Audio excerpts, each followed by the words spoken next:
What's up, guys? We're here at AMC Town Square with Chasing Cinema. James Shu. .com, and we are here for two premieres tonight. Yes, two premieres, total opposite sides of the spectrum.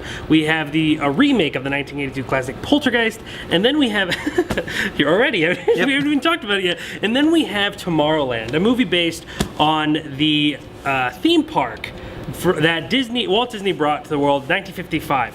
A very, very pivotal part in our country, you know. Just a year prior, we stopped the desegregation of whites and blacks in public schools. You know, we are just kind of kicking into the civil rights movement that would eventually change the way that this country was. So we are looking towards the future. We are looking for people who want peaceful worlds. Obviously, Walt Disney was one of those people, and so he created Tomorrowland. July 1955. So what was that? 60 years ago. A little bit. 60 years ago, and now we decided to take that kind of idea of peaceful dreamers, people who want to make the world a better place, and making it into a movie with Britt Robinson from The Longest Ride, and George Clooney, who everyone knows from multiple different things, i.e. Batman and Robin. of course. One of the greatest films ever made in the history of film. It is. So this movie looks to be really exciting. You know, the one thing we've been getting a lot of is a lot of action. We've been getting horror, you know, but we haven't had I can't remember the really last great adventure I've been on in a movie where I don't really consider Mad Max an adventure because, you know, we're so busy watching all the action. But I want to go somewhere and enjoy a ride and enjoy an experience that, you know, could become a memory. You know, like a lot of the great movies that I watched growing up, I think everyone watched growing up, Back to the Future, Goonies, was about that adventure you take with characters. And I'm hoping this movie follows suit. First time I saw this trailer, I personally got jacked up, and they really sucked me in right from the get-go, right when the main girl, what's her name? Britt Robinson. Well, in the movie? No, her real Casey, name. Britt Robinson. Yeah, right when Britt touches your pin, right when he touches that pin, and then, or right when she touches it from jail or wherever she's at, yes, and then puts her into Tomorrowland, I was like, okay, this movie's gonna be awesome. And then we see the little, like, 2 seconds glimpse of the future, looks awesome, gets me jacked up, I'm ready. George Clooney. I mean, yeah, George Clooney. And classy. Yeah. Come on, Oceans. So, yeah, I mean, honestly, this is a movie that I'm looking forward to. I hope it's really good. Like I said, I'm ready to go on a Disney adventure. Yep. So I'm ready. Let's do it. I love Pirates of the Caribbean, the films. Yeah, well, I like the first one. The rest of them I And now we got about. this. I'm jacked up. I'm ready. Let's go. How long is the movie? 2 hours? Yeah, no, about an hour 47 minutes. Hour 47. Previews. Let's do it. And let's see how the film is. Alright, so we just got out of Tomorrowland with George Clooney. I'll go first in our format. Man, I was a little underwhelmed. And let me say this though, I don't want this to sound negative because it's going to sound negative, and I think it's going to sound negative, but it doesn't mean it's not supposed to sound negative. I liked the movie. The message, top tier, top 10, vision, ambition, desire, woo! Winners, finding leadership, woo! But I think literally all the action scenes happened in the first part of the film and in the trailer, especially trailer 2. Yeah, I feel like it just showed everything. And then I thought it was just a really slow movie. But again, the message, fantastic. What they're trying to say, loved it. I enjoyed that, I loved that. I just thought it was a little slow. Still liked the movie, but I didn't love the movie where I was all like, yeah, you have to watch this movie. You gotta watch Mad Max. But this movie, the problem with this movie, there was nothing there. Okay, I guess there was something wrong. I just felt it was slow, but I enjoyed what I saw. But it's a one-time watch. I think I'm with you in the fact that I was really disappointed in this movie, but probably not as light as you were. It doesn't seem you were very, where am I? As excited as, or disappointed as you were. I could hear what you're saying on the whole, and that you think that the pacing was kind of slow. I felt like it was, because it wasn't a long movie. You're right, it's not a long movie, but I feel like the problem is just that we don't ever get what we want. This movie says Tomorrowland. We want to go to Tomorrowland. Yeah, and then we don't get there, and when we finally do, we're rushed out. So I think that's kind of a major thing where we don't feel like we get what we want. The first 15 minutes of this movie is an absolute joy. When we are with George Clooney and we are exploring, it's a small world, and the world beneath it, and we're brought to Tomorrowland, and we're seeing him flying in a jetpack. That's what I wanted.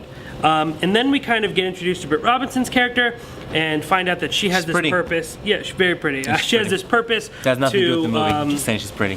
She's scientifically curious. You know, she's a dreamer. She's someone that we could actually use. She had a drone. And then I saw Carl.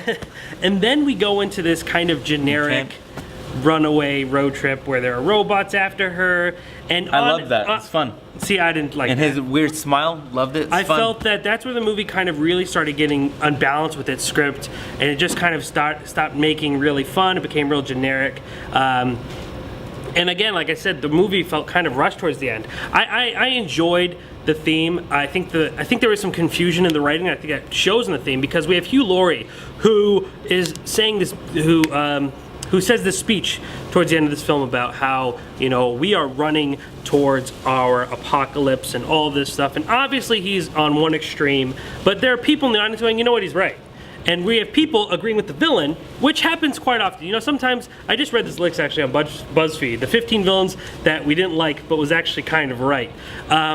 But at the same time, the movie does have a good theme, but I think it's conflicted. Hey, everything he was saying though made sense. And that's what humans are, man. So it is self-destructive, blah. And in the sense that we have this character saying that it's the character that's wrong, it's the character that doesn't have the right sense. So we're saying that's not necessarily true, and in the same time, maybe it is what this movie's trying to say. So putting it in the wrong character's mouth kind of makes it unimportant. But to me, the thing that really I enjoyed more than anything in this movie was the relationship between George Clooney's character and Athena.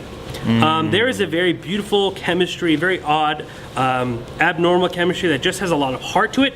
I think it's really the movie's soul, but it's the one thing that I kind of enjoyed out of this movie.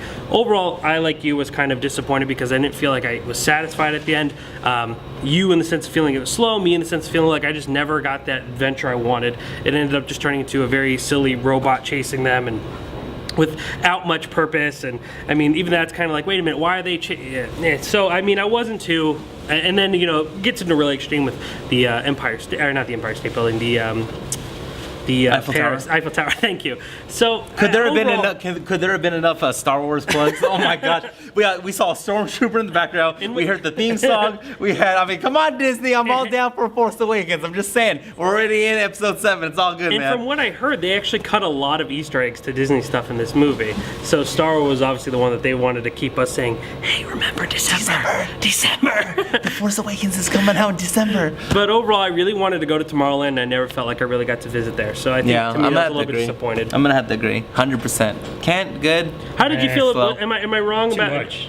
Not, yeah. Did you feel Athena and George Clooney? Yes, 100%. That was definitely really good. Great interaction. And I liked it because, you know, she's a robot, she doesn't age, and then when he realized that, he got sad and he was all mad about it. And that I like. There was a really great. There's a lot of great behind the film. Yeah. There really is. I don't want anyone to think. It's execution. Yeah, I don't want anyone to think that we're all negative and stuff.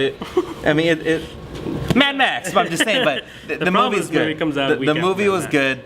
But for me, it was slow. For you, execution. That all makes sense. But at the end of the day, chasingcinema.com/Tomorrowland. And that way you can get the full-on review written by myself, Jacob R. Toronto. That way you can get the full-on dish and all that. Description box, links below. Facebook, Twitter, Instagram. Like, follow, stalk. And as we always said, we also reviewed the remake of the 1982 film Poltergeist. Make sure to go check that out on our YouTube channel. And if you're watching this video, news, crazy, it's already on. By the way, if you're already watching this video, all you have to do is click below, Chasing Cinema, bam, YouTube. Just saying, FYI, just so you know. You ready to go to tomorrow? Land. Yeah. So Chasing Cinema is what? Film Lovers website. By the way.